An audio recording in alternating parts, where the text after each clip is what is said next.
And hello everybody, we are the SpiffyNeedleGeeks. All four of us are here. Myself, Brawl1, Supersonic 407, PlatinumRhythm, and RoushutsuRises. Woo! Hello! Now, it's been a while since we've talked about Pokemon and anything Pokemon related aside from, Let's Plays we've done on them. And regarding specifically Pokemon Sun and Moon. So, I think it's high time we actually talk about all the Pokemon that have been announced since that last discussion video where we talked about, the legendary Solgaleo and Lunala, as well as the starters, Rowlet, Litten, and Popplio, as well as Magearna. So, there have been 19 new Pokemon since then, and I think it's high time we talk about all of them and give our thoughts on what we think of them. Okay. Sounds good to me. So let's jump right into this and start, going in order. Luckily, Cerebi is nice enough to put them in order of when they're released. To Cerebi! Starting off, let's start with one of my personal favorites, and it's ironic that it was one of the first ones shown, Rockruff. So Rockruff, here it is. A puppy Pokemon that is of the Rock type, so I already love it. It's okay. So let's see here. It can get the abilities either Keen Eye or Vital Spirit, so either it can never go to sleep or it can never lose accuracy. Both very useful. Let's see. Talking about Rockruff, Rockruff is designed as a very friendly Pokemon, and they become rougher as they grow. I'm not going to go totally into their descriptions. I'll just give you the summaries. It can shoot the little rocks that are around its neck as projectiles, and they're also described as Pokemon that where when they feel that you can tell they're getting closer to evolution when they start howling at the moon more often. On top of that, they're described as Pokemon who will leave their trainers once they do feel they're close to evolution, and then will return when they're fully evolved. Oh. That would be really cool, but at the same time, it's one of those things where it's yeah, it's just gonna evolve normally. Yeah, because we see Shelder and with Slowpoke and all that, so that's inevitable. But yeah. But I mean, but even so, I mean, it's how interesting would that be? Where it's you got this one Pokemon, it's close to evolving. You lose it maybe for let's just say, I'm just spitballing. Let's say you lose it for maybe 10 minutes of game time or something, and then it comes back and it's oh shit, you have a new Pokemon. That would be interesting. Though, considering its evolutionary conditions, it leads me to believe that Rockruff could potentially evolve into a wolf-type Pokemon. That's what I'm seeing around. People are thinking that maybe it's not just a wolf, but maybe a werewolf. I don't know about that. Yeah, I don't know about werewolf. A rock werewolf. I also personally think because of that description, maybe it's a Pokemon that can only evolve at night, when the moon is out. So perhaps so when it does evolve, maybe it'll become it even says, the personalities get a bit rougher as they start to evolve. So maybe when it evolves, it'll become a rock dark type. Do we already have a rock dark type? I'd actually really get a kick out of that. I mean, it'd be afraid of getting punched in the face, but Yeah, it would be quite weak to fighting. Yeah, I have no clue. But I don't think we have a rock dark type. I don't think we do either, unless I'll post on the video if we do or not. But yeah, that actually would get me really excited. So far, Rockruff is the only Pokemon that we've seen so far that is of the rock type, and you guys know I love rock. I always have to have a rock type in my team. So I guess depending whether or not if we get any more rock types and if we get any better rock types in Rockruff will probably be one of the first Pokemon that I permanently have on my team. Well, I guess that also depends on how good Rockruff and its evolutionary state will be competitively. I know that doesn't necessarily. I'm still. I know that doesn't necessarily matter to us, but you know how everyone else is going to be when it comes to Pokemon. I'm pretty sure the first thing on some Pokemon players' mind when they see new Pokemon come up is how good will this be in the competitive scene. Blah. But, though I will also mention why it's specifically a rock type. Well, not necessarily why per se. We're not actually sure, but it's a theory. So so I'm sure a lot of you are already aware about this big alchemy theory that's going around regarding Pokemon. I'm sure, if you haven't, I'm actually going to go ahead and link you guys to this video, if you haven't already seen it yet, made by a guy named Lockstin, who went through this entire theory regarding Pokemon Sun and Moon and its possible relation to alchemy. So now, So now, when Rockruff was first revealed, it was also told that Rockruff, along with the 3 starters, are going to have some kind of hidden secret that's going to be very important to the overall arcing story. Specifically, like I said, specifically the starters and Rockruff. People are already speculating because there's the idea of alchemy that's already going into the game. There's a possibility that the starters in Rockruff could very well each represent a different element towards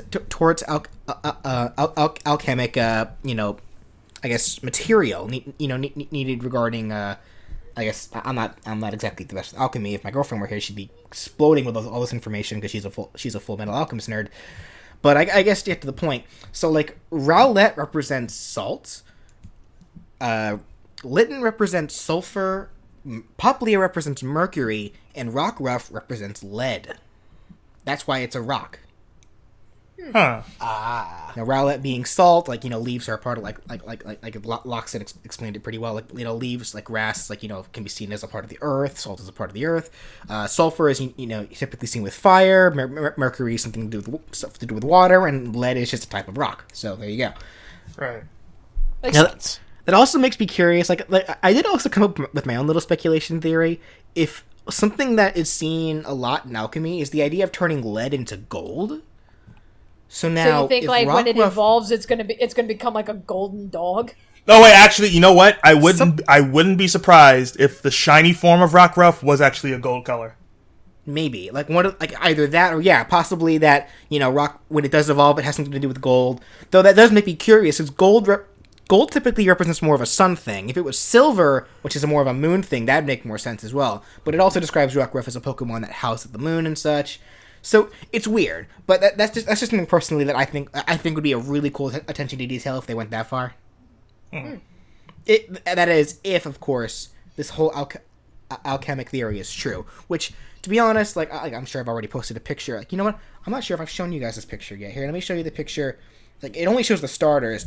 Take my word for it that Rockruff also makes sense, and I'll let you guys take a look at it. Okay. Take a look at the starters, compare it to the alchemic symbols of salt, sulfur, and mercury. I see it. Oh, wow. Yeah, the Pokemon are literally shaped like the symbols here. Yeah, and then Rockruff's symbol looks like as if there was a picture shown of Rockruff when he was kind of sitting up forward, all happy. That the symbol for lead looks just like Rockruff in that position. So. Oh. Okay. Nice. But yeah, needless to say, because of all these theories, it's making me way, way excited for Rockruff. Right. So I don't know. What do you guys think of Rockruff in general? Yeah, I do not recall ever in these generations of Pokemon where we had a dog-like Pokemon that was also rock. So that alone was already really interesting for me. Yeah, because usually at first glance, when you see cute little thing like this, my first thought naturally would be oh, this is this generation's Bidoof. It's the one it's the one Pokemon that you keep coming across in the beginning because it's meant to be one of your starting Pokemon, and then you ultimately ditch it. But normally those are normal types. And this one's not a normal type, so that's where I was kind of threw me in for a loop there. I kind of see Rockruff to be more like this generation's Diggersby, if that makes any sense.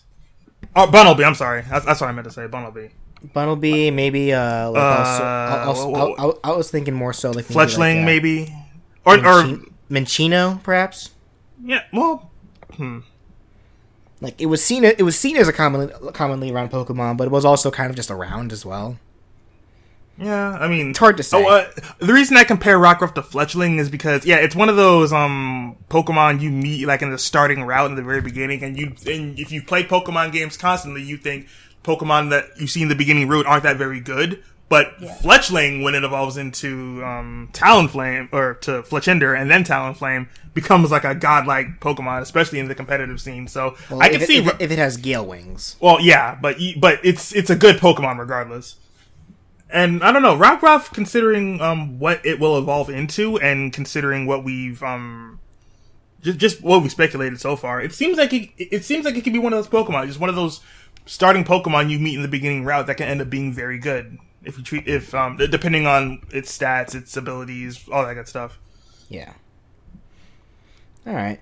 Well, I guess we've talked about Rockruff quite a bit, so let's go ahead and move on to the Pokemon that was actually revealed alongside Rockruff, and this one got me excited.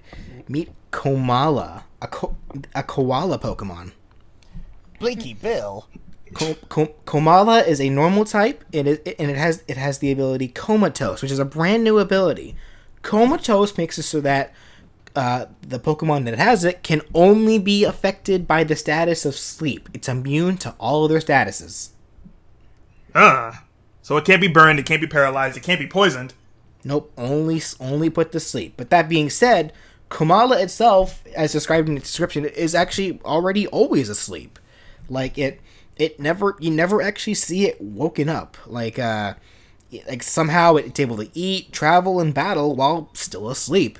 Now, granted, this isn't the first time we've seen this. Like, we see Abra. Abra's not the Pokemon that can do that, except Abra. So what you're saying is it's constantly using sleep talk. Sure, why not? I'm trying to think. It wasn't Uxie along similar lines? I don't think Uxie was ever actually asleep. I think it was just one of those Pokemon that like to keep its eyes closed. Oh, okay. But no, Abra was the better example, because Abra was a Pokemon that was always asleep. Like, and it literally just like battled, through telepathy and just in its psychic powers while still asleep. So Komala is going to be along the same lines, except Komala isn't psychic, so I'm more curious about that. It's also described, that log it's holding is actually acts as a pillow that its parent makes for it when it's first born. It always has the pillow, but if it were to ever lose the pillow, it would go into it would not be able to sleep comfortably and go into a huge tantrum while still asleep. Also, it cutely enough, like if it ever loses the pillow, but it has a trainer, it'll just migrate to grasping to the trainer's arm.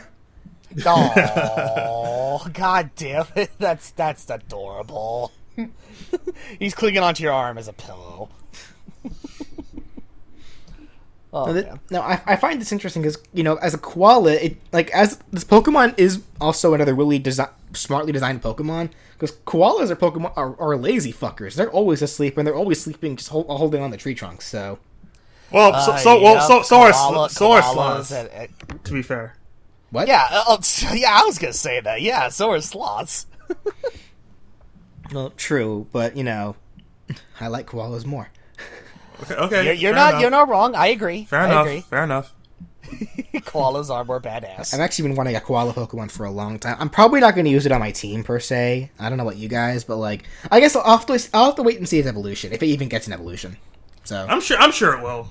I would imagine it would get an evolution, and just watch. It'll become this big motherfucker carrying a gigantic log. Basically, think cute version of Girder. Just like Pancham and Pangoro. Yeah, it's just be fucking adorable. Yeah, you know what? Komala would probably be the Pancham of this generation. Maybe. It's hard to say. There's another Pokemon that I think people are actually comparing more to Pancham, but I guess we'll wait and see on that. Any more thoughts on Komala? Not really. Okay. Also, actually, I should also mention real quickly something I forgot to mention. Apparently, Komala's saliva is used in medicine, and it actually helps sleeplessness. Oh yeah, and that means Jack and shit to the game. It's a nice little tidbit of information. Ever have insomnia? Just make out with a Komala. Wait a minute.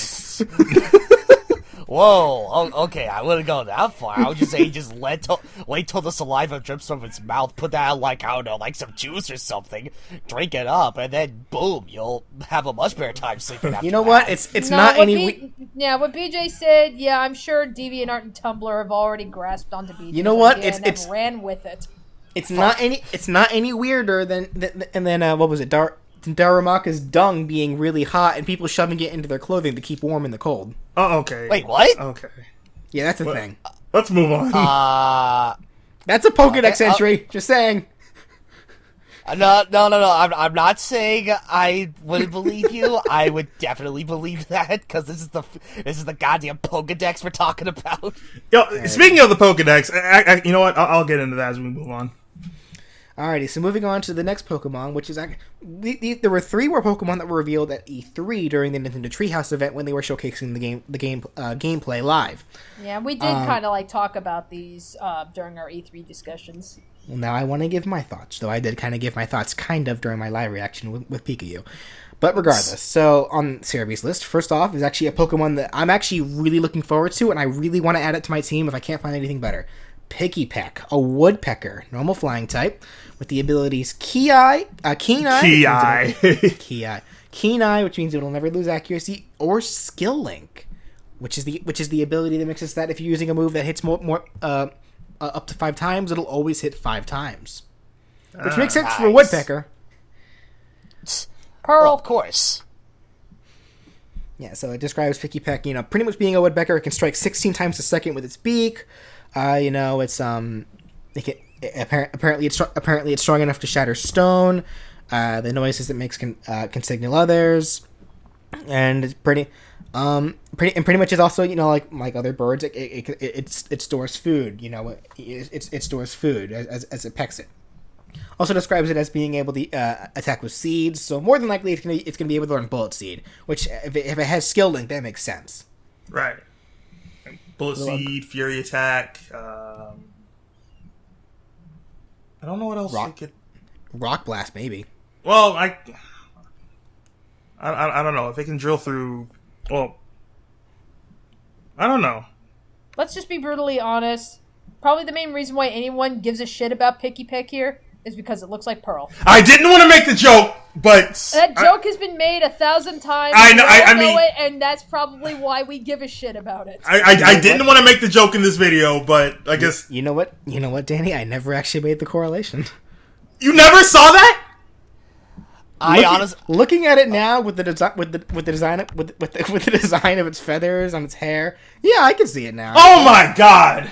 I honestly forgot that was like the one joke that everybody was going on about with this. I never once saw fact that it looks that. like Pearl. Because it was like, it's another one of the. I mean, it's like, this is this generation Pidgey and everything, which it's another one of those Pokemon where it's like, I don't know.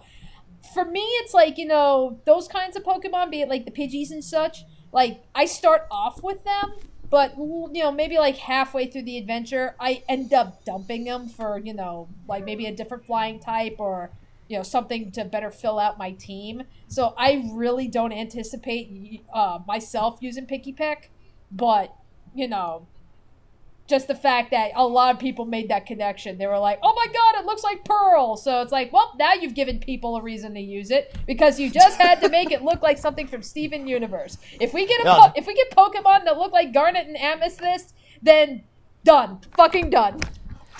No, it's like you bring up Pearl, and I was completely off it. I just kept thinking of like, oh, it's a woodpecker, so oh shit, I could nickname this Pokemon Woody and just leave it at that. I mean, well, I guess the color scheme of the two are somewhat similar. I mean, if you count the red and the white, shiny white and blue. Well, in any case, so I guess for those of you who may not have caught on immediately, this actually was the Pokemon that was teased initially in that very first Sun and Moon trailer when we saw like its 3D model being graphed. This was it. I'm kind of upset. Well, not upset, but I'm kind of shocked that when that wireframe was like put out there during that trailer, people were making like drawings and speculations on what a Pokemon actually is. Some of them were surprisingly spot on. Yeah, well, I mean, we did get quite a bit of viewing. Like, really, the only thing we didn't see on it were its eyes. I mean, so yeah, it's really it's not that surprising, I suppose. But I mean, it's still kind of impressive when you think about it. Oh, actually, you know what? I just noticed, like here on Cerebee, it mentions that someone at E3 does mention that Pikipek here does evolve twice. So, though being, I guess, the Pidgey. Oh, okay. To be fair, usually those flying types do. Yeah, to be fair, with the way the new Pokédex is laid out, when the people who were showing off the game did catch Pikipek, there were 2 other, what do you want to call them? I guess Poké-slots or whatever, in terms of evolution. Come to think of it, I didn't actually think about that. I guess, yeah, that's true. Like, we didn't really get a chance to see Yungoos's because fuckers blocked it with, yeah, spoiler warning, they blocked his Dex entry. You know what? I guess we'll just go straight to Yungoos then, since I just fucking brought it up. Yungoos. And there's the punchline. No, yes, Yeah. Normal type, classified as the lowering Pokemon. It can have the ability Strong Jaw. I mean, look at those fucking teeth. Are you kidding me? Of course it has strong teeth. But it can also have a brand new ability called Stakeout. Stakeout is an ability where if your opponent switches in Pokemon before Yungoos attacks, Yungoos' attack will do double damage. Ooh. So kind of, I think I brought this up before, but kind of like a Pursuit ability. Yeah, except with Pursuit, Pursuit does double damage on the Pokemon that's about to be switched out. Stakeout will do double damage on Pokemon that are being switched in. Okay. So it's really never safe to switch on Yungoos. Or whatever it evolves into. Yeah. Assuming it'll still have the Stakeout ability when it evolves. I hope it does, because that's a really good fucking ability. I don't see why it wouldn't in either. But So moves like Bite, Crunch, Fire, so, Thunder, Ice Fang. So as for Yungoos, Yungoos is described as a Pokemon that's always hungry because its digestive system is really fast, so it's never really satisfied. Unfortunately, that's probably why it looks so angry. Lightning shits. It lives its life on one route, going up and down, always trying to find prey. You know, it typically will pick the safest route because whenever it does finally get full, it'll usually just fall asleep right where it is. So it wants to make sure that it's safe wherever it is. What's even more interesting about it, it's actually an invasive. It's an invasive species. Yungoos was not native to Alola. Like, people brought it there for the sake of trying to deal with other species that were getting too overpopulated. And that's where the Pokédex entries get really fucked up for me. Hey, that's a real thing though. No, because Cerebi said, like, yeah, it's brought to the region to help deal with the explosive population of a certain other Pokemon. And clearly this is based off of a mongoose, so I think it's safe to say we're going to probably get a snake. Yeah. Yeah, and in general, that's a really real thing, because, like, there are mongooses in Hawaii, except they're also invasive. Like they didn't originate from there. People brought them there, and then they just became a part of the environment. Yeah, they adapted. Yeah. I swear it feels like Yungoos is gonna evolve into Zangoose. I know that. Yeah, we made that joke where it was like, wait, what? I swear on everything. It's like, and if they're bringing snakes into the equation, then we're possibly gonna get a 6th gen pre-evolution for Seviper. Except Yungoos just looks nothing like Zangoose. I just don't see it happening. I know, but it's the whole goose thing in the name and everything that everybody was. Well, because they're both based off mongoose, obviously. But right. I mean, but it was like, really, you couldn't come up with a little bit more of a creative name. It's a young mongoose. I mean, we have Squirt and Turtle, Char and Salamander. I mean, a lot of Pokemon names are simple, Danny. Yeah. Bulb and Dinosaur. Pretty much. All right. Any more final thoughts on Yungoos? Yeah, not really. I really can't help but feel sorry for Yungoos, considering its backstory or history. Yeah. But some of the Pokemon moving forward actually get a lot worse. True. Though I do personally think that Yungoos has the worst because, and I can't fucking unsee it after someone pointed it out. This fucking Pokemon looks like Donald Trump. Donald Trump. Damn it, BJ! Yep, that's another joke that everybody made at E3. I didn't want to make the joke, but then you did it. Fuck. Well, you can't unsee it. That's strike 2. I know. That's the sad part. Yeah, you cannot unsee it. That's strike 2. It's so spot on.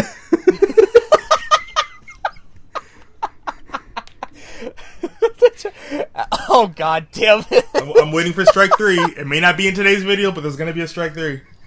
Oh no. Strike 3. Nothing happened. Shut the fuck up. Let's move on. Yeah, so on to the third Pokemon that was revealed at E3. It wasn't revealed in the trailer because they never found it, but they did eventually reveal it. Grubbin. Grubbin is a pure bug type. It has the ability Swarm, which is, basic, just like, Blaze and Overgrow and such. And it just gets more powerful when its bug moves, gets stronger when it's weakened, which really, something tells me you're not really going to be using a lot of attacks with this little guy. More than likely, this is the Caterpie of the generation. Right. It's described as a Pokemon that it loves electricity, though. It loves to hang out by power plants and such. Not That's really about it, though. Like it can swing through trees with with the silk. It's pretty much just a bug. It's really all it is. Not entirely that interesting.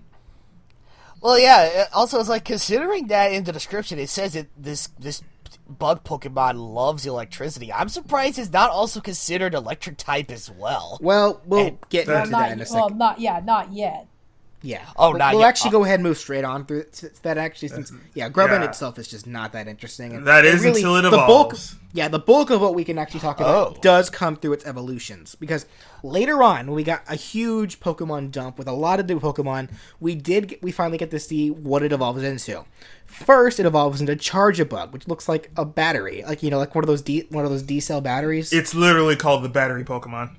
Yeah, and it gains an electric type. It gains the electric typing when it becomes this. Now, more than likely, like people like to compare it to like a school bus and such. I can see it, but it's supposed to be a cocoon, as it is here. Right. Yeah. It makes sense. Yeah. So yeah, Charjabug with it has the ability Battery. What did Battery do again? I know it's only really works for double battles. Isn't it? Real quick. Hold on. Yeah, Battery. Yeah, it increases the powers of allies' special attacks. Okay, so not quite like Helping Hand. Yeah, it's always active though. Yeah. So, I was for some reason I was thinking Helping Hand, and I guess that's kind of close, but so it's a decent enough ability. If you're in a double battle and you want a free boost to your special attacks, if you have a special attacker, but I don't really see people using Charjabug in terms of that though. Like, in general, like, this is a Pokemon that, it remains half buried in the earth, using, letting itself charge up power from the earth's magnetics. It does have it has so much energy that it can power a household for a whole day. That's pretty impressive. Nice.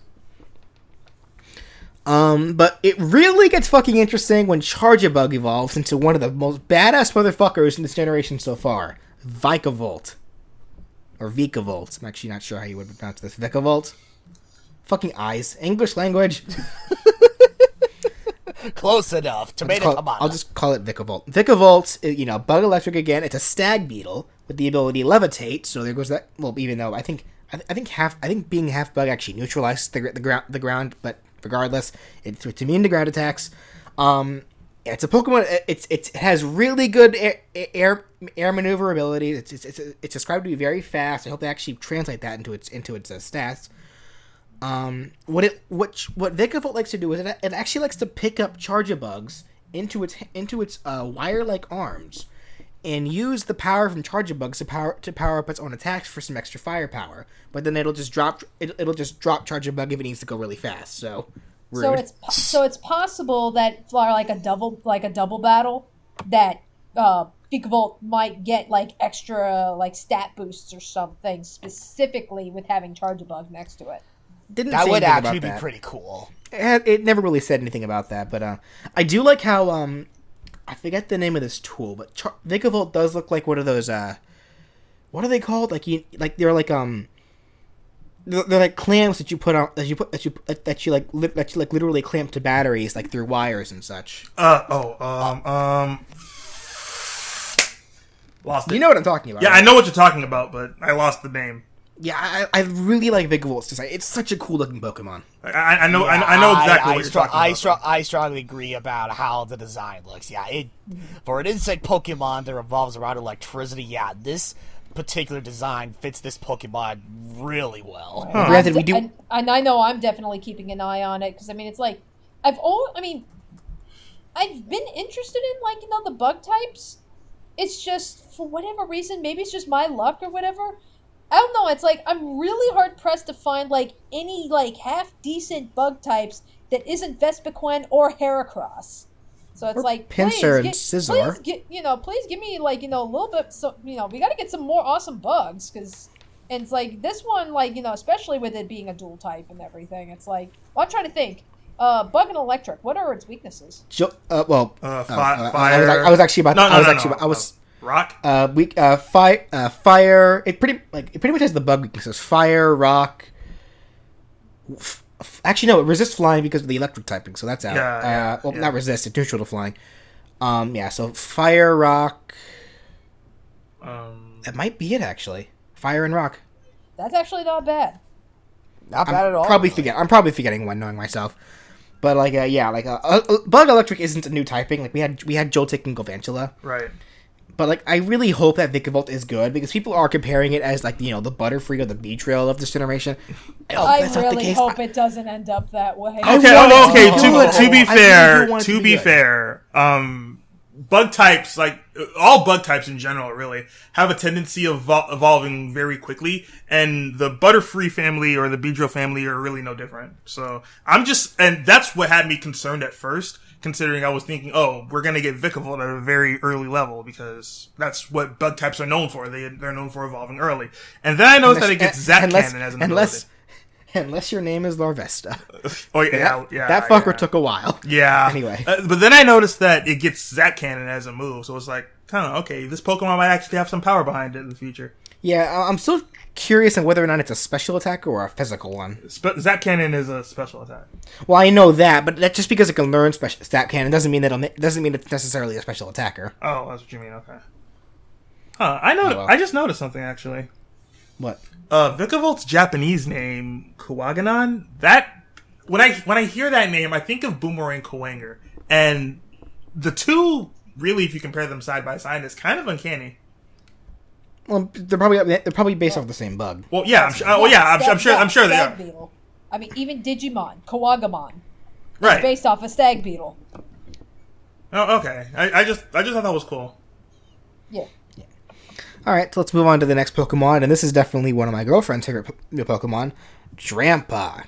Or Drampa, depending on your pronunciation. Oh, it's supposed to be a grandpa. It's fucking Falcor, that's what it is. Atreyu! It's like, that was exactly what my first thought is. Holy shit, we got never-ending story up in this bitch. This is awesome! Drampa is a normal dragon type. It can have the ability Sap Sipper, which makes it immune to grass types, and gets a physical boost from grass attacks. But it can also get a new unique ability called Berserk.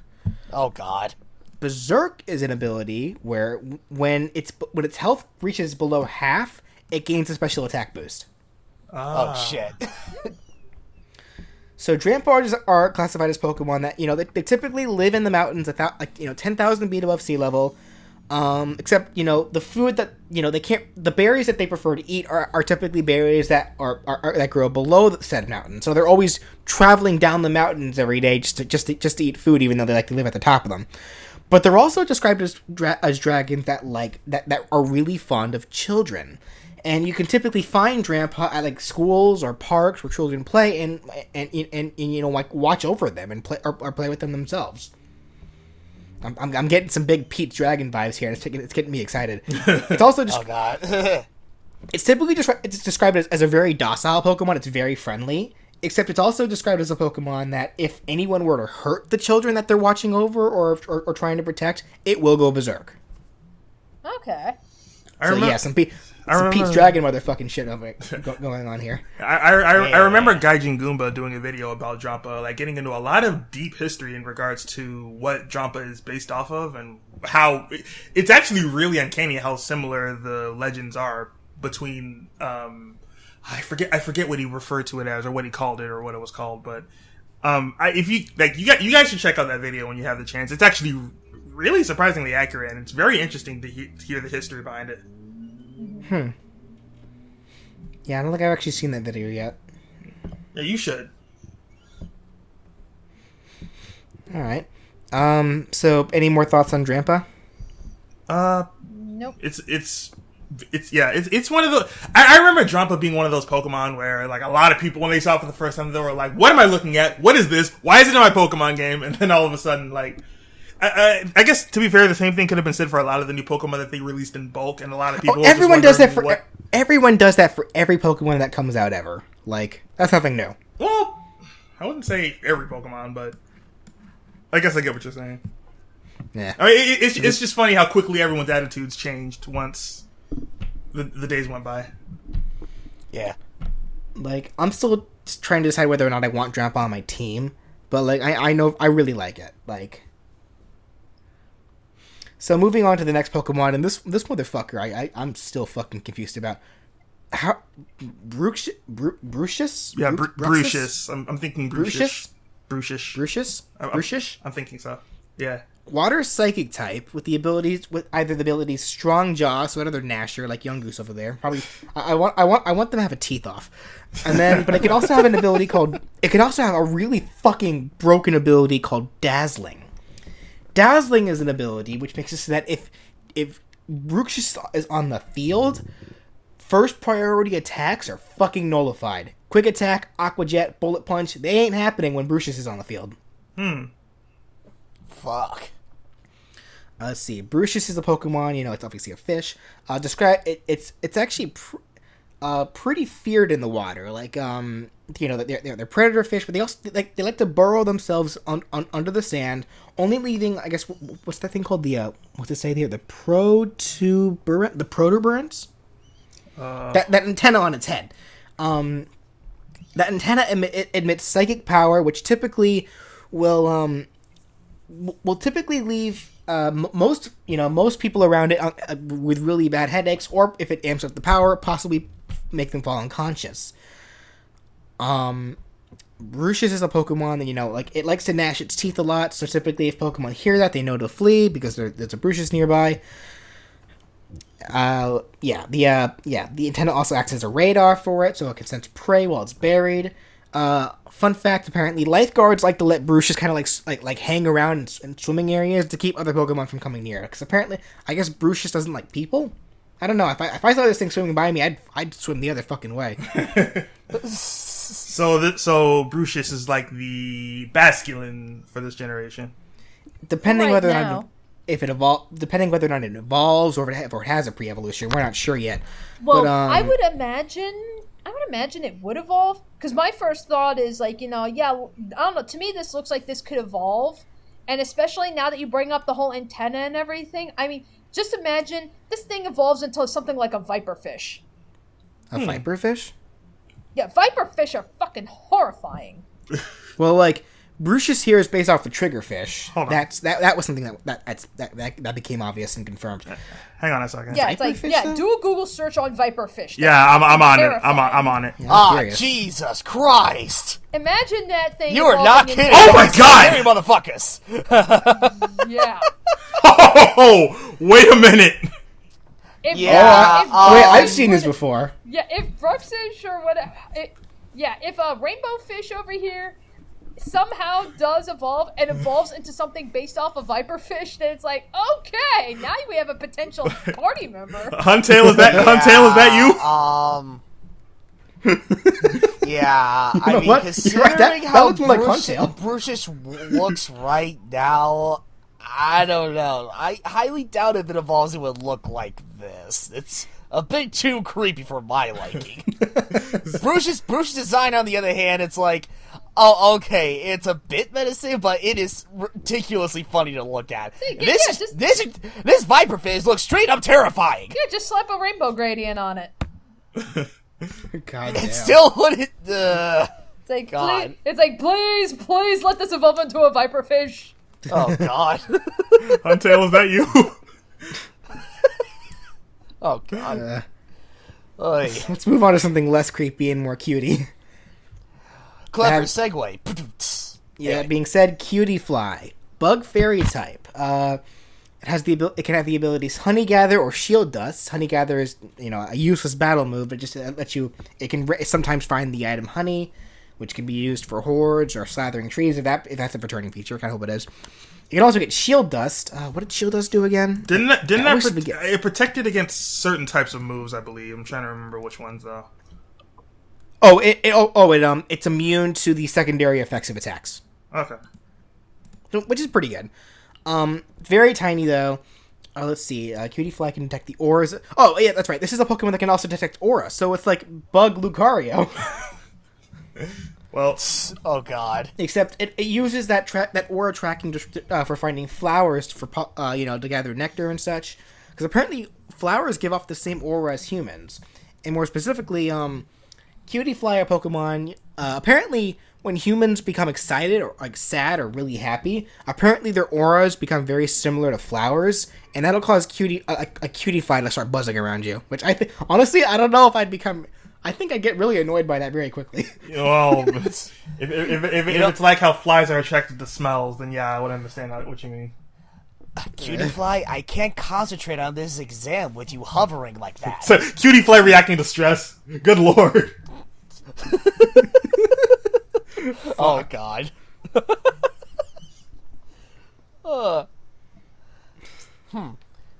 God, you know what? That actually reminds me of like when I was back in high school. This buddy of mine, he was like, he found that Firefly song by Alice City really weird because he was thinking he was telling me like if 1,000 fireflies came up to hug me, I'd get really pissed.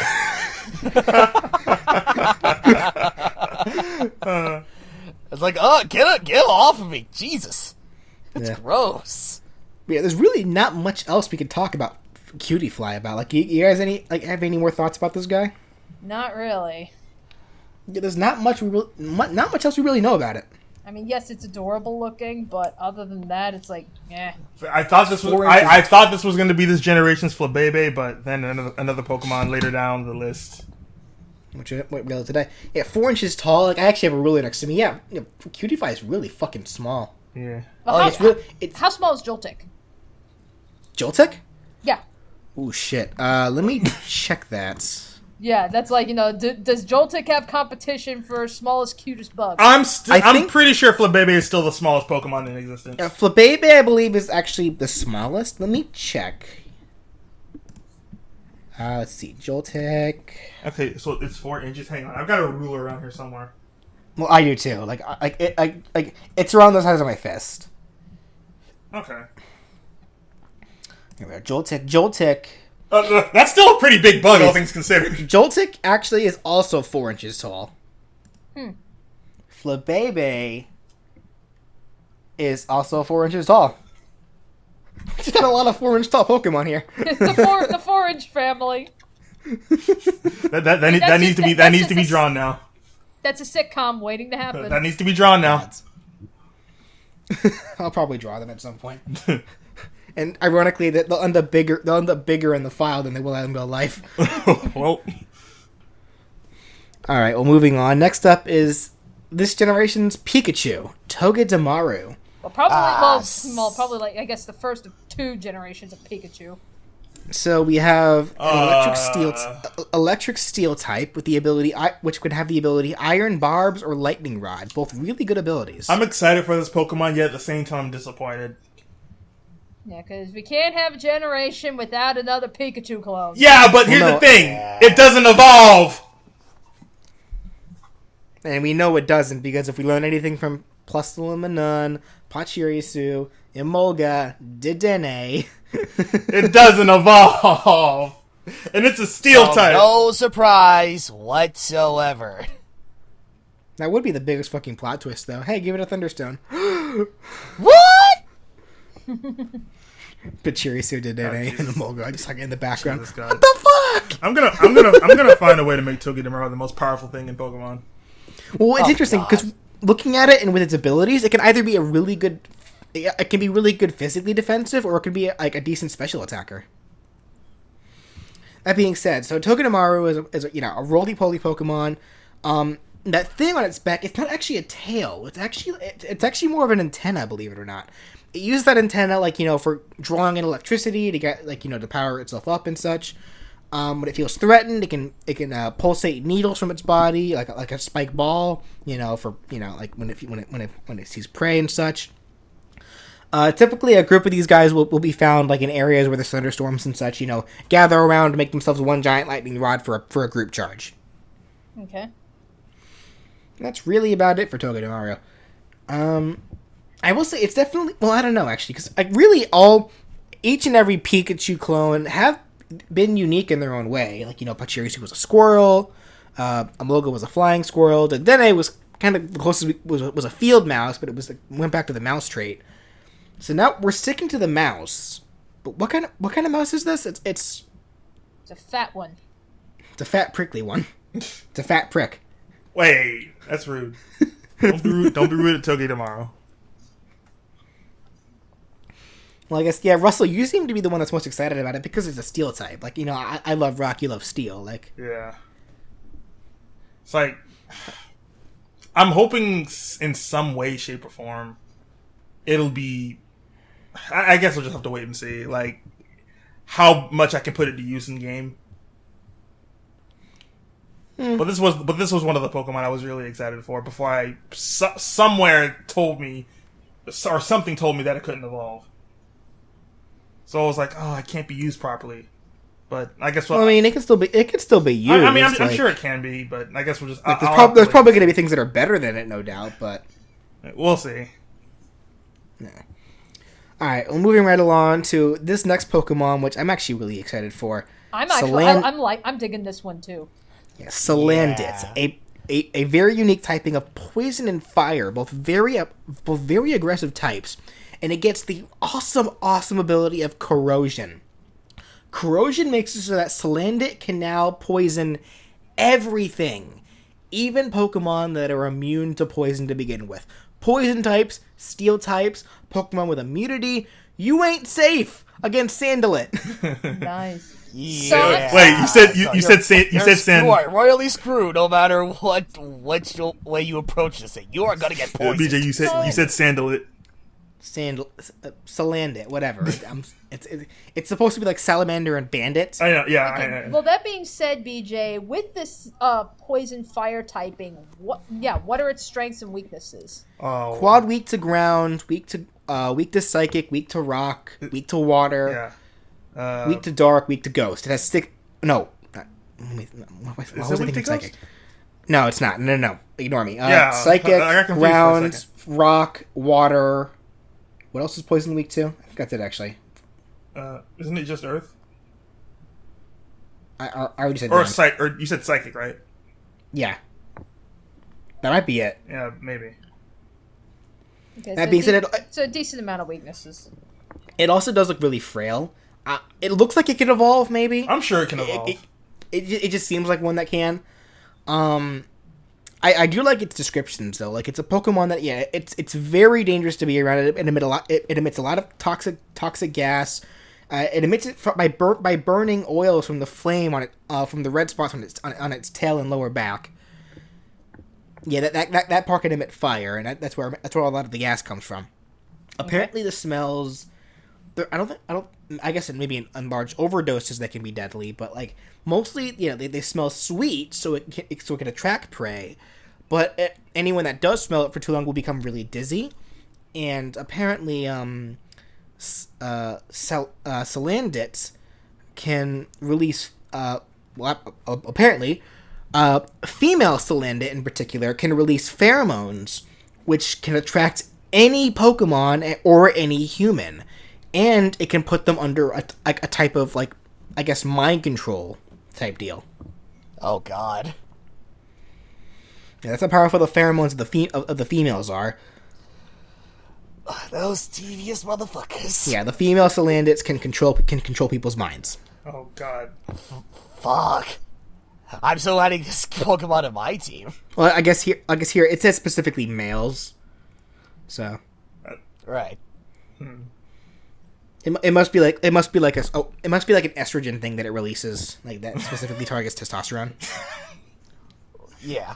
Maybe. Why are you laughing? That's just the scientific term for it. I know, but the fact that it's used in Pokemon of all things.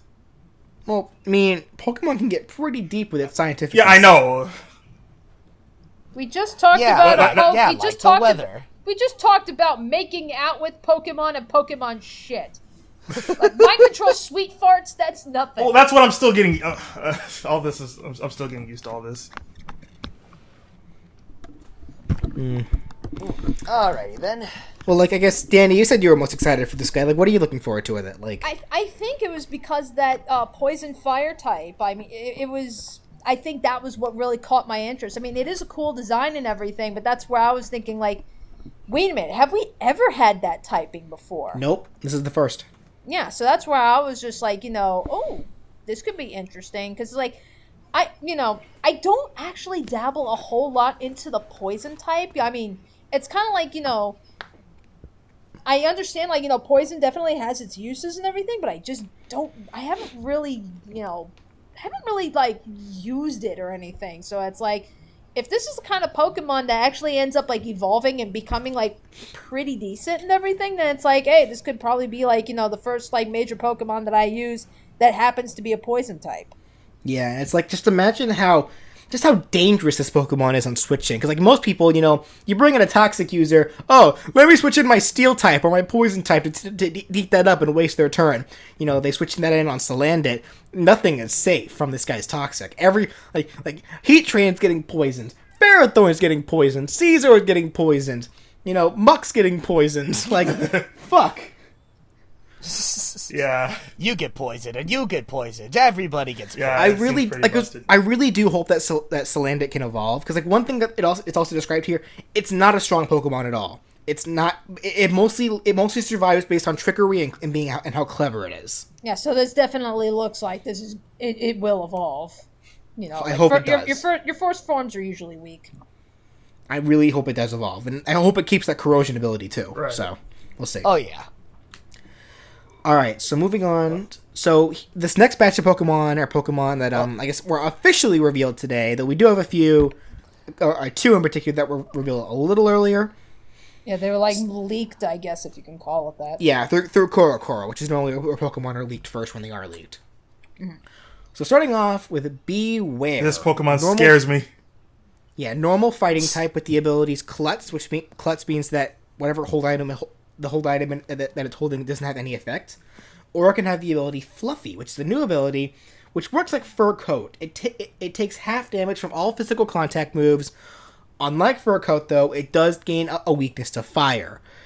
Now, I know people are saying that'd probably be worse, but I wanna point out that the only Pokemon that's had Fur Coat in the past was Furfrou, and Furfrou was never that good. Beware here, it looks like a fucking monster. It is a monster. Have you seen its description? Oh, I know its description. Yeah, people of the Yellow region are terrified of this guy because it's immensely strong, and it's a Pokemon that can easily snap anything in two with just a simple bear hug. Just by swinging its arms around will knock anything apart, and that's what it loves to do. When it feels really friendly, it will just swing its arms around a lot. Like, people of the Alola region have taken precautionary measures of putting warning signs that this guy is around. Like people are just scared of this guy. Oh, but on how top can of that, anyone be scared of that adorable face? Well, it can be friendly too. Like, if it gets really attached to its trainer, it likes to snuggle with its trainer and suffocate them to death. Oh, with its large. Honestly, you know what though? If I were to die through Beware hugs, that's just the way I go. it would totes be worth it.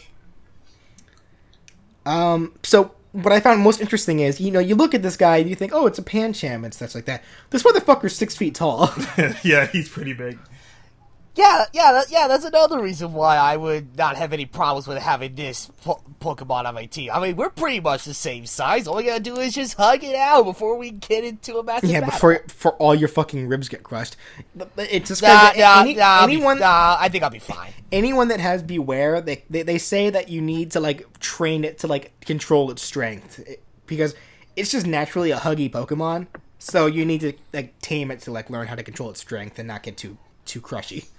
Hey, I could be quite affectionate too, so I would have no problem trying to train this massive beast to control its strength.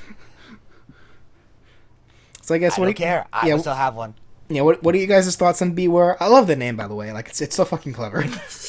Yeah. Aside from the name and such, yeah. Considering how the like, just for the description alone, I mean, it's like, yeah, this is a clear sign that, yeah, obviously, this guy represents, like, massive power. So it's like, yeah, I would definitely have this Pokemon on my team because of its raw power. Like, they keep describing Beware as a Pokemon that's so fucking strong, it better have a really high attack stat. Oh yeah, I would hope so. Yeah. I don't see why it wouldn't. Yeah, not to mention, this does seem like the one Pokemon that I don't think will have an evolutionary form. More than likely not. I can see it having a pre. That's about it, though. Well, I don't even know about a pre-evolution.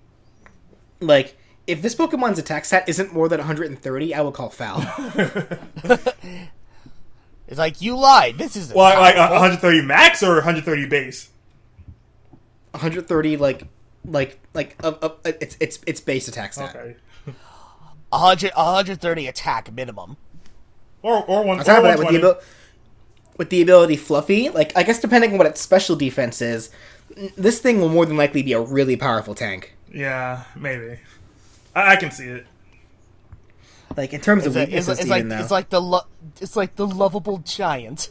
Like, in terms of weaknesses, it's like, you know, it's weak to fighting, it's weak to psychic, it's weak to flying, it's weak to, you know, its ability makes it weak to fire, and it's weak to fairy. It's technically 5 weaknesses.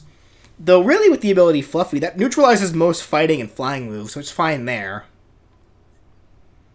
I can see this. I can see this being a really good Pokemon. Oh yeah, I strongly agree. Strongly. Thank you and good night! Okay. Moving right along to literally one of my favorite new Pokemon that have been shown so Everyone's favorite new Pokemon. Mimikyu. Oh, I love Mimikyu so much. Everyone loves Mimikyu. Alright, Pokemon guys, you guys were wrong. Clearly, this is this generation's Pikachu. I don't know what you're talking about. Well, this is the Pikachu-looking thing that people actually give a shit about. Exactly. It's like pretty much as soon as this came out, everyone forgot about the authentic Pikachu clone.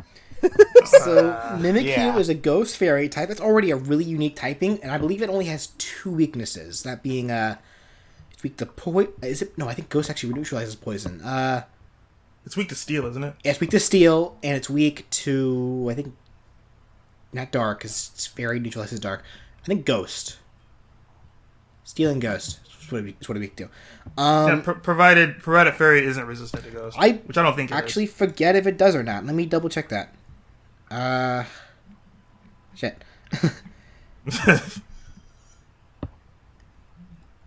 Wait a minute. No.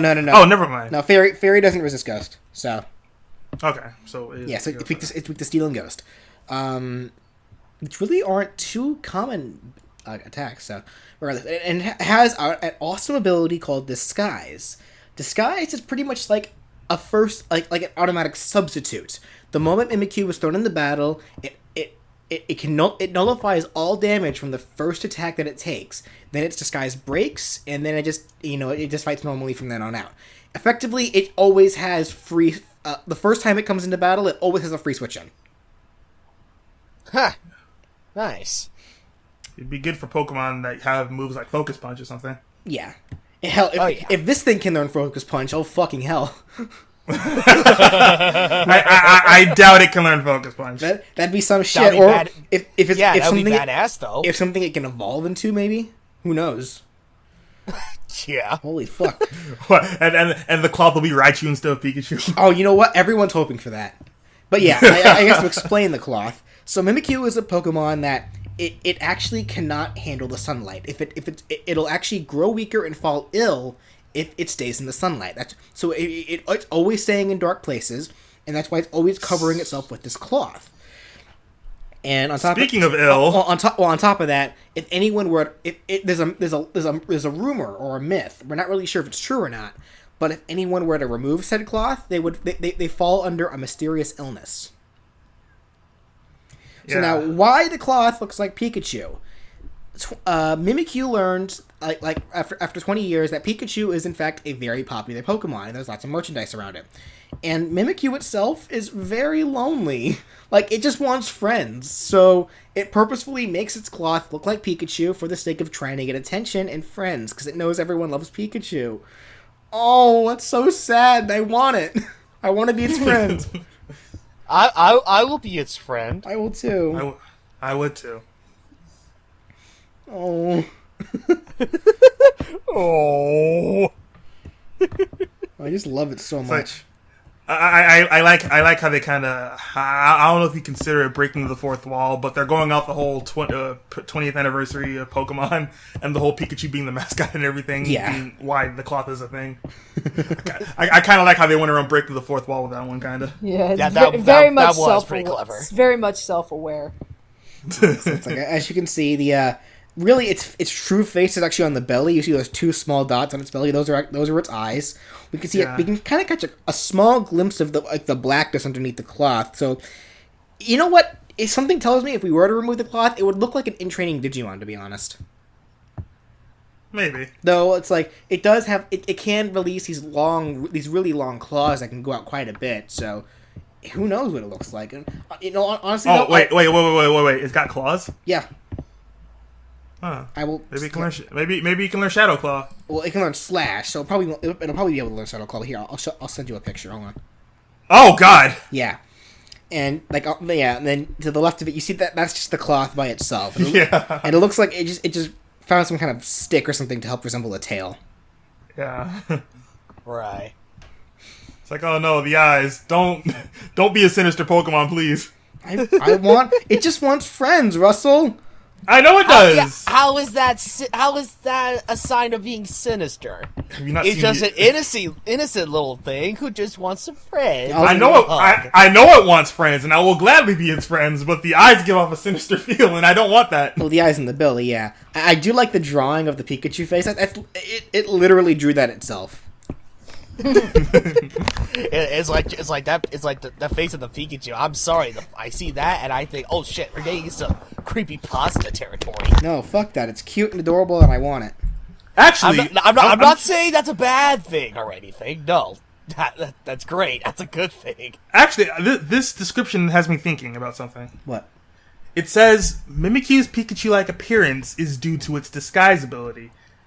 That makes me wonder. Like, is this just an alternate form for this Pokemon? And what were to happen if the disguise ability were actually broken? Well, it showed that in the trailer. If the disguise ability is broken, the head of the cloth literally kind of just limps over.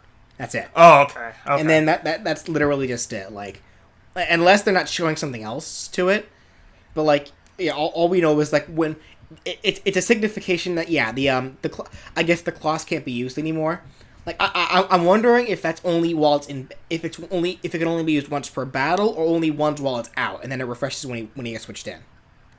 Okay, I guess that's what I'm wondering about myself. But more than likely, because since they specifically made an animation to show that the cloth is destroyed, or not destroyed, but that the head of the cloth kind of limps over to signify that the ability has been used.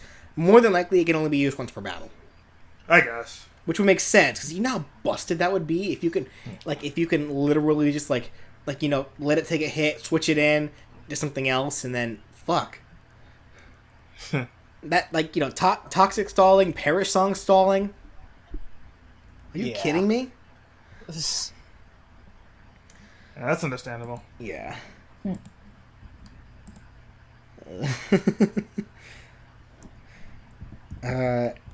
Escape damage when enemies attack. Yeah, so more than likely it can only be used once per battle.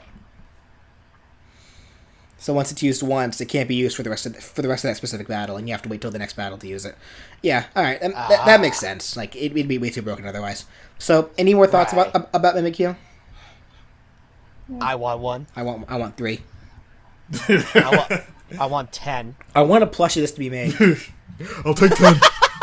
Yes, if they seriously go so far as to make an actual plush of that. Okay. Even if they don't, I'm sure you'll find some at a convention's artist alley. Okay, to be fair, I've seen on Twitter where I think Rowlet wasn't even a thing. Rowlet wasn't even a thing for like a week, and someone already made plushes of it. Oh yeah. So I'm pretty sure. So I'm pretty sure. It's possible.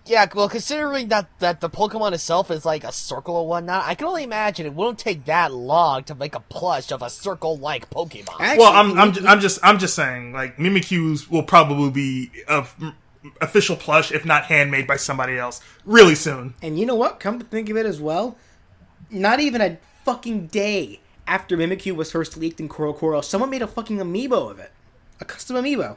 I think I remember that. I saw that. Like not even like from like normal Pikachu, like from like not even like trying to like remake a normal Pikachu amiibo. Like a fully sculpted amiibo of it, like fully custom made. The fuck? Yeah, I think I remember that. People work too damn fast.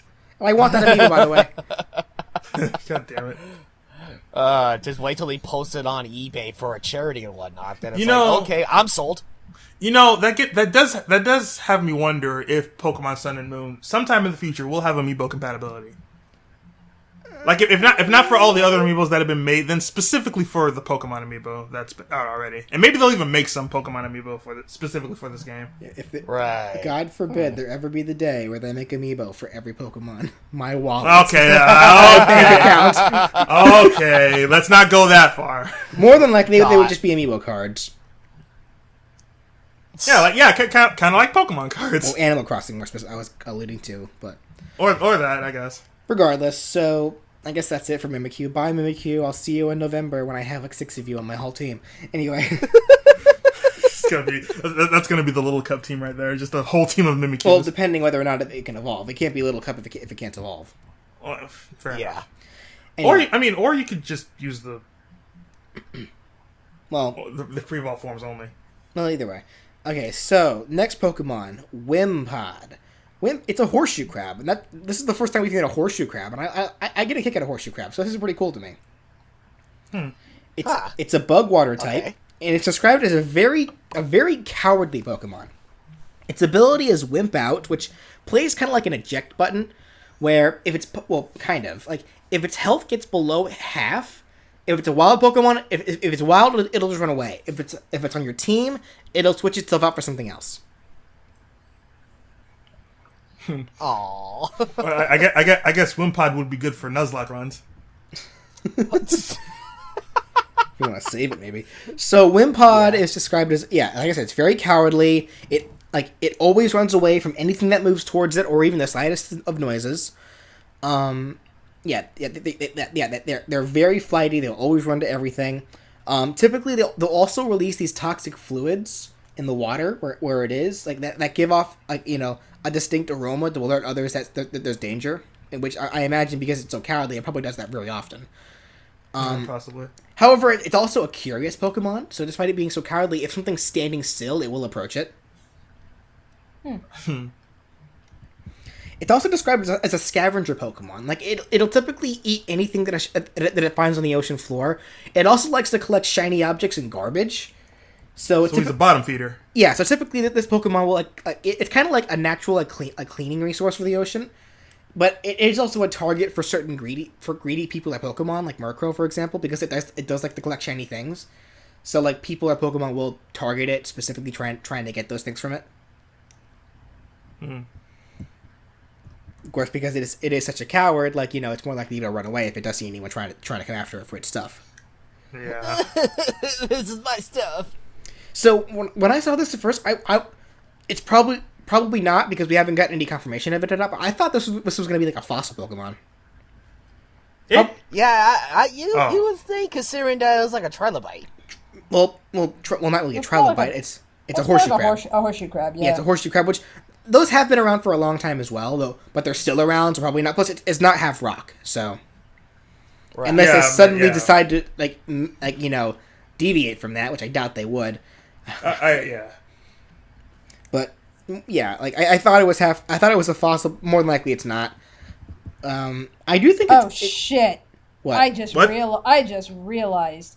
So they said this thing's a bottom feeder, lives in the bottom of the floor. Didn't a rainbow viperfish dig into the ground with its antenna, waiting for the fish to come by? Okay. Well. Okay. I hope this thing isn't seen it. Well, I get this thing more than likely is the prey too. Oh no! I'll be your best friend. Good feelings gone. It's like, damn nature, you scary. Damn nature, you scary. Oh my god. And looking at Bruxus's teeth, more than likely that thing probably can shoot through this thing's shell. So. Wow. God. Enjoy Pokemon Sun and Moon, everybody. Well, you know what? Speaking of nature being scary, let's move on to the next one, being Bounsweet. So Bounsweet, what was the fruit that we? Thing. Yeah. So what was the fruit that we figured out it was based off again, Danny? It was the purple mango something. You were saying that it was that, but to me, when you first showed me this, my first thought went to lychee. Lychee? Oh, lychee berries. Yeah, lychee berries. Because lychee berries are usually like, reddish pinkish color, hard shell. But when you crack it open, the actual fruit inside is white. So that was like, when I first saw this, it was like, I think like lychee, it's indigenous to like, like China and like it's more like in Asia, but it is still considered like a tropical fruit. It can thrive in tropical climates. So they have been bringing lychee fruits and everything, to grow in other places. And I checked on Wiki. Hawaii is one of them. All right. Well, but, so BJ, you pointed out like another kind of fruit that I never even heard of or something. But it's like similar thing, like hard shell white fruit. Okay. All right. So then, Bouncweed it's a pure grass type. It can get the ability Leaf Guard or Oblivious. Oblivious, I know, makes you immune to Attract. What did Leaf Guard do? Leaf Guard makes you immune to status elements while the weather is sunny. While the sun is out, yeah. Yeah. So Bouncweed is a very tragic fucking Pokemon. It gives off a very, very sweet and calming aroma that attracts people and Pokemon alike. But because of that, bigger Pokemon will typically like to eat it whole. Oh no! And because of that, unfortunately for this little guy, when it's trying to run for its life, it looks like it's skipping because that's how it needs to move around. It needs to skip in order to move at all.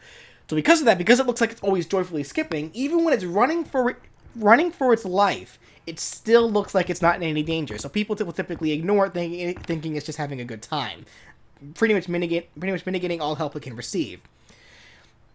And when it does try to fight back, it'll just spin the green petals on its head, as a form of defense. But that'll make it dizzy, which that could also put it in danger because if it's dizzy, it pretty much leaves its guard wide open.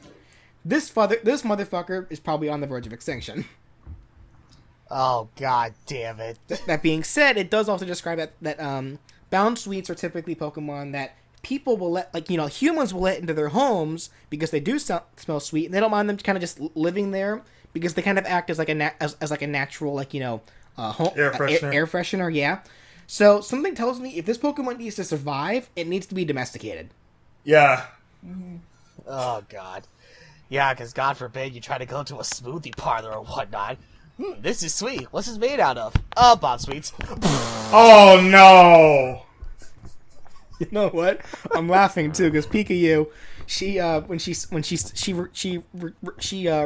reblogged and requoted my tweet that I made about this guy earlier.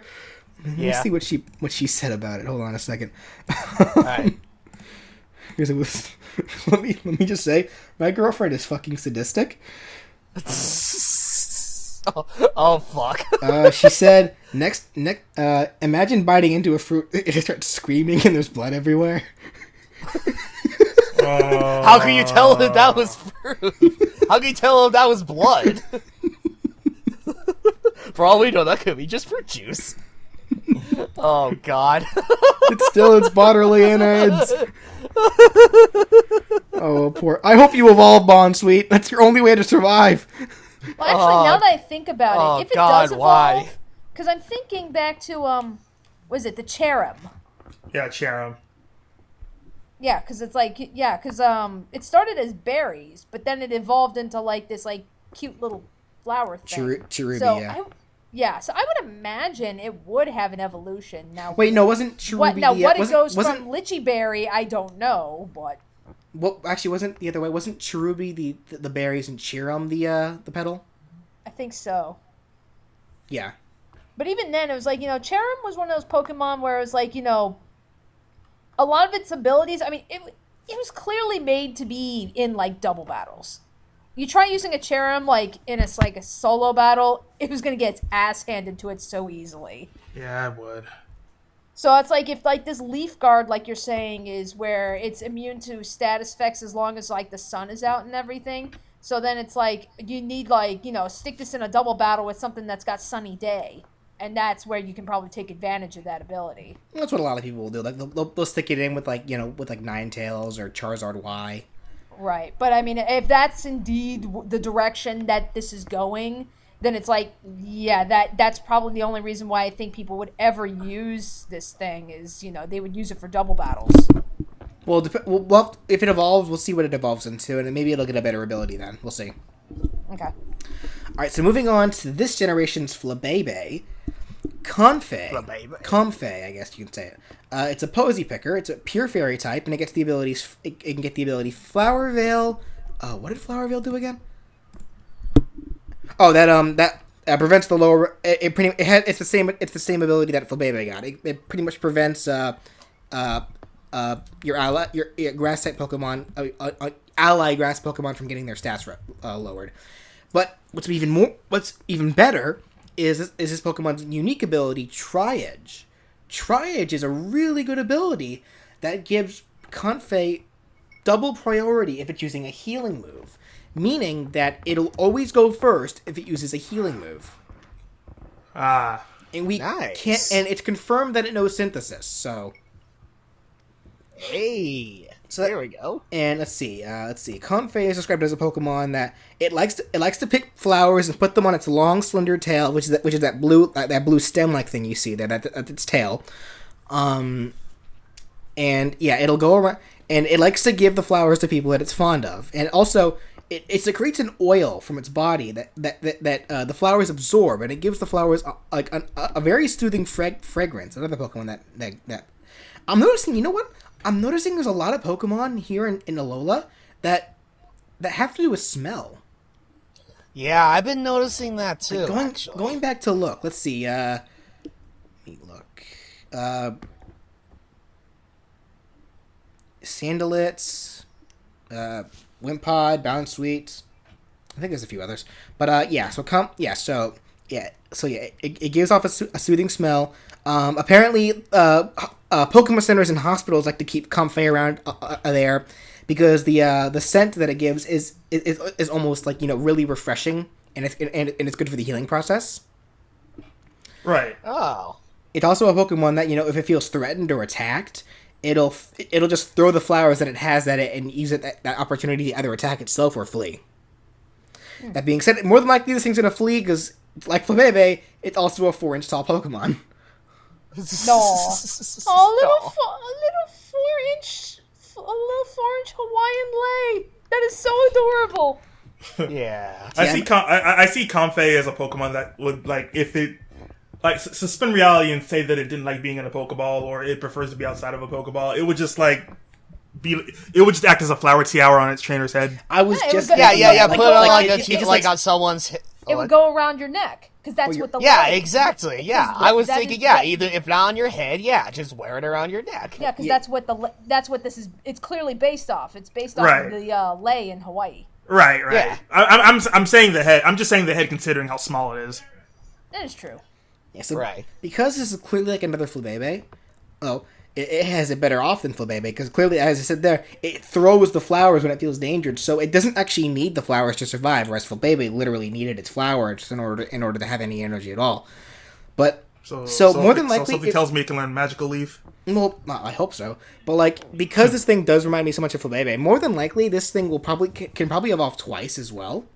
Yeah, I can see it. I'm really hoping that it ends up, because if this thing ends up being like Florges, if it's a bulky special attacker, I hope it holds on to Tri-Edge if it has become that.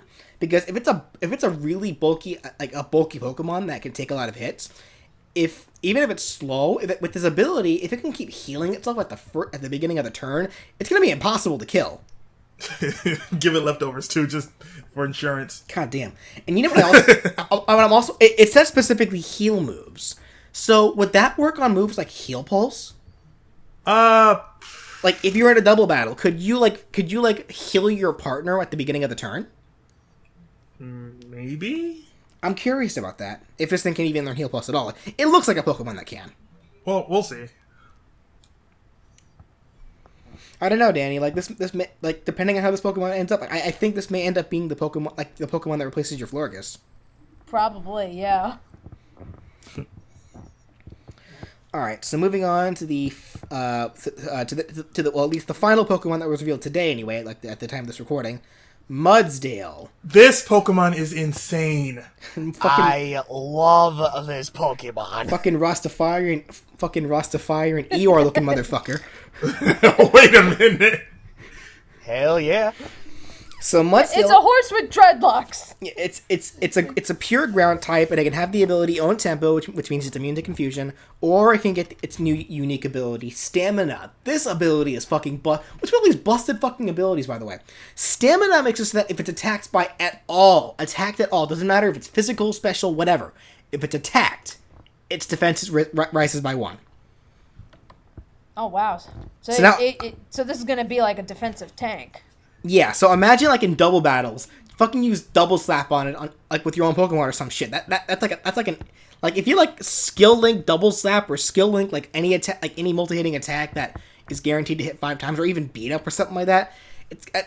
You're guaranteed a really big physical tank.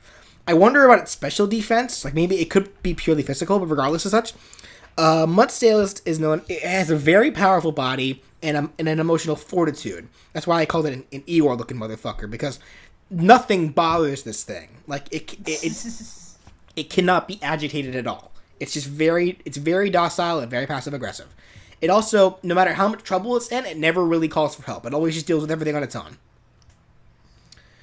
It likes to cover its hoofs in mud, which is all that orange stuff you see. That's mud. It does that for the sake of making its kicks more powerful. So not only are you gonna have a huge hoof shaped hole in your face, you're also gonna be covered in mud. Add insult to injury, why don't you, motherfucker? Yeah, that mud's gotta have a lot of clay in it. Yeah. Oh god. Oh, you have no idea. Yeah. This thing is so fucking strong. Apparently, it can pull up to 10 tons, possibly even more than that, for 3 days straight without getting tired. Which actually interesting that I was talking to my girlfriend not long before this. When she saw this guy, it's based off of, what did she call it? The Clydesdale? Clydesdale, thank you. Which are apparently, they're actually very similar to this thing. Like, Clydesdales in general are big, bulky horses. You know, they're not really known for speed, but they're known for endurance. And apparently a pair of Clydesdale have been able to pull like up to 50 tons. Damn. Jesus. Now, whether they can do it for 3 days straight is another story, but Clydesdales are very strong animals. Yeah, they are huge and very powerful animals. Do they weigh 2,000 pounds like this guy? That's 2 fucking tons! Yeah, considering how Clydesdales are in real life, I would not be surprised. Yeah, really. this thing is confirmed the second heaviest Pokemon. This thing weighs 2,028 pounds, only losing to Groudon at 2,094 pounds. And this thing's only 8 feet tall. How tall was Groudon again? I don't remember. Wait, it's how tall? How tall was Groudon? Groudon was 11 feet tall. Oh, okay. This thing is 8 feet tall. Yeah, that's not trailing very far behind. Yeah. So on top of that, it also describes whenever Mudsdale does get, the energy to want to move a little faster than it normally does, in general actually, typically it's because of its weight and its power, it'll leave really damaging holes in the ground wherever it goes. So because of that, people in Alola have banned it from from going on pathways that people normally go around. Oh, god damn it. This Pokemon thing is insane. Pure power. God damn it, I just thought it was something. What? God damn it, it's so bad. Oh, god damn it.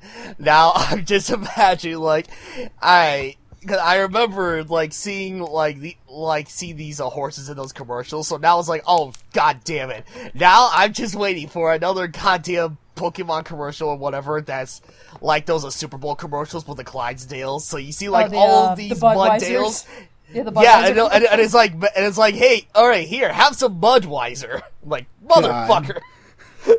God damn. Russell, I think that was strike 3. Here's strike 4. Get this thing drunk on Budweiser's, let it loose in Ponyville. Wait a minute! Wait! Alright, someone get Danny out of here. Get her out of here.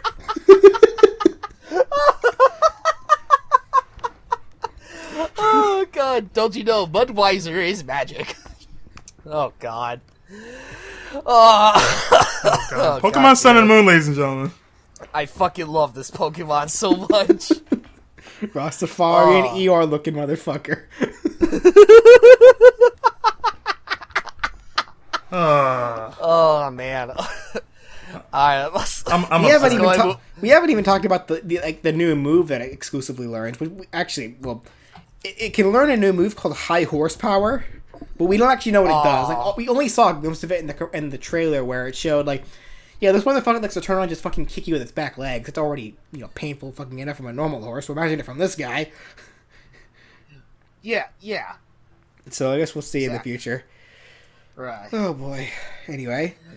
Yeah, let's move on to the next Pokemon before we bust our guts. The final Pokemon, actually. Like, really, we could have talked about this guy earlier, along with the other Pokemon that was released among, but it Cerebi put it, like later on, because it's technically, like, I guess, well, it's a legendary, we're assuming. Maybe not legendary, maybe like a pseudo-legendary. Tapu Koko. The Pokemon that was typically teased around in the demonstration regarding as Mealy Island's guardian. This is it. Tapu Koko is it's an electric fairy type, and it gets the ability Electric Surge, which is another brand new ability, which acts similar to like Drought, Drizzle, or Sandstream, except it does it for the terrain, electric terrain. So when it enters battle, electric terrain activates immediately, and electric terrain, for those of you who may not know it, because it's not really that much of a utilized move, that's an attack where all Pokemon who are grounded anyway, like Levitators and Flyers, are immune to this. Or are unaffected anyway. Their electric attacks gain a 50% power boost, and all Pokemon that are grounded are immune to sleep. So the moment this guy enters the battle, at the very least, he's already immune to sleep, and he already gains a pretty big power boost. Nice. So Tapu Koko, it's the guardian of Mealy Island. It's it's pretty much it acts as its guardian, though it's it acts as the guardian specifically for the island per se. It's not. I don't think it really cares so much for the people that live on it. Apparently, like it's describing like it's the guardian, but it won't necessarily come to your help if you're in trouble. I see. Which I guess could kind of make sense, because I recall back in Loxton's video, his idea of what Tapu Koko translates to, which is he translated it to forbidden connection to the gods.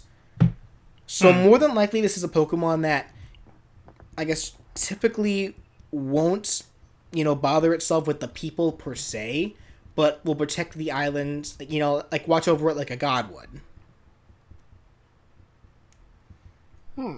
Right, that makes sense.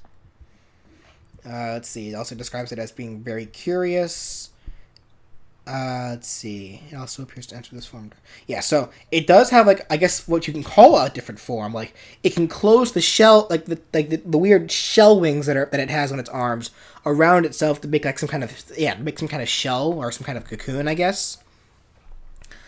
What I find interesting about this though is if you look at the shell when it's closed, it looks like the top of a totem pole. Yeah.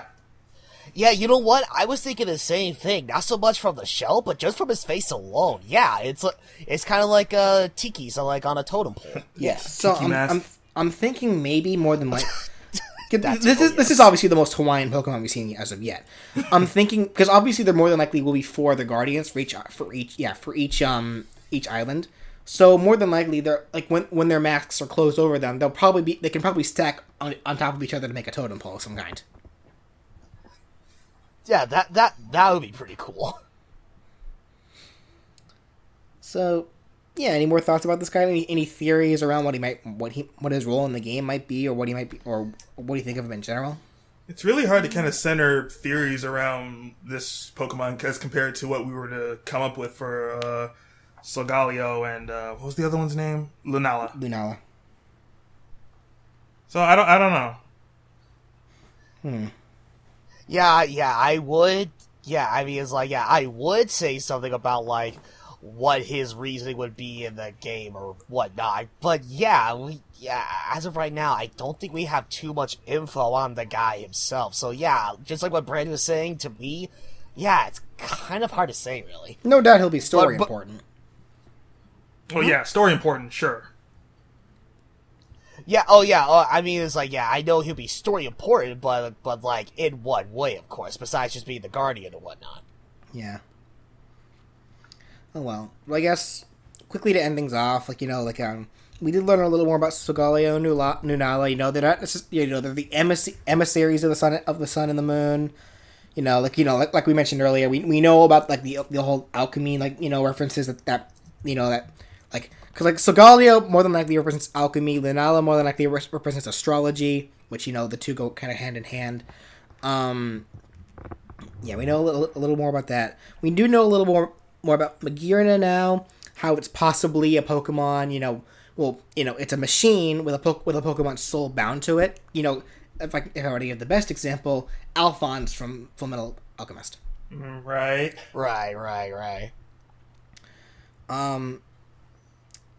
That's really as much as we know at this point.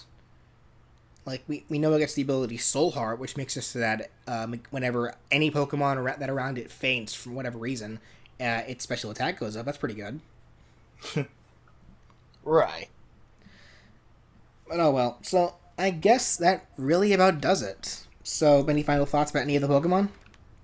No, not really. I mean, I think we pretty much hit the nail on the head on all of them.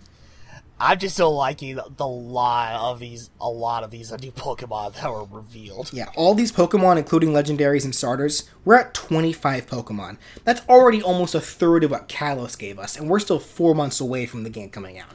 And at the consistent rate that we've been getting all these Pokemon, it's like we can expect this to be a really big generation. I'm expecting 750 plus, if not 800, by the end of it. Wait, in terms of Pokemon in all, every single Pokemon from every single generation. 750 plus. Well, we already have 722, not including this gen. So that would bring it up to what? So, what, you think there's only going to be a few more Pokemon revealed? What? Yeah, maybe.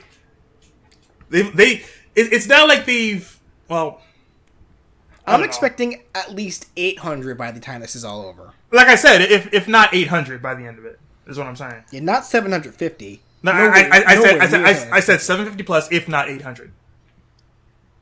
No, I don't see 750 at all. I see at the most 850. 850 at the most. Yeah, between 800 to 850. That's what I was going for as well. Okay, I guess we'll see. I can see it. Yeah, because like what BJ said, we still have a good few more months before the game comes out. So we've confirmed. Obviously we still have the six starters. The 6 Pokemon that are of the starters evolutions that we haven't seen yet. Rockruff we know is getting an evolution. Pikipek we know is getting 2 evolutions. I'm sure a good chunk of these Pokemon are also getting a bunch of evolutions.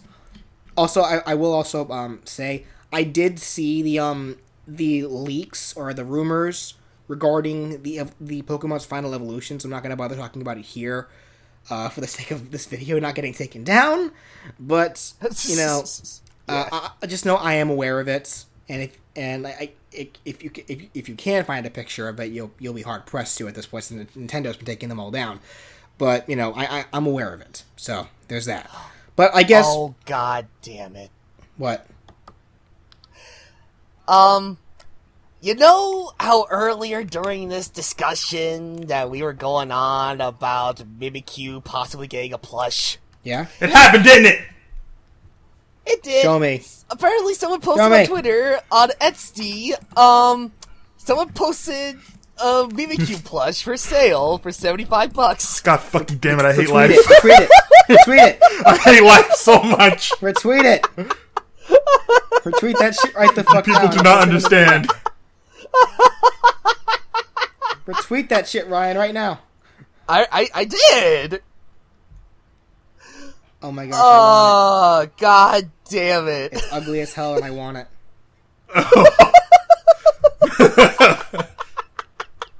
It happened.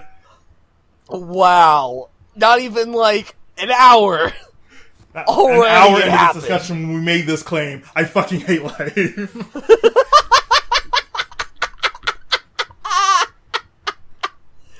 Oh, Jesus Christ.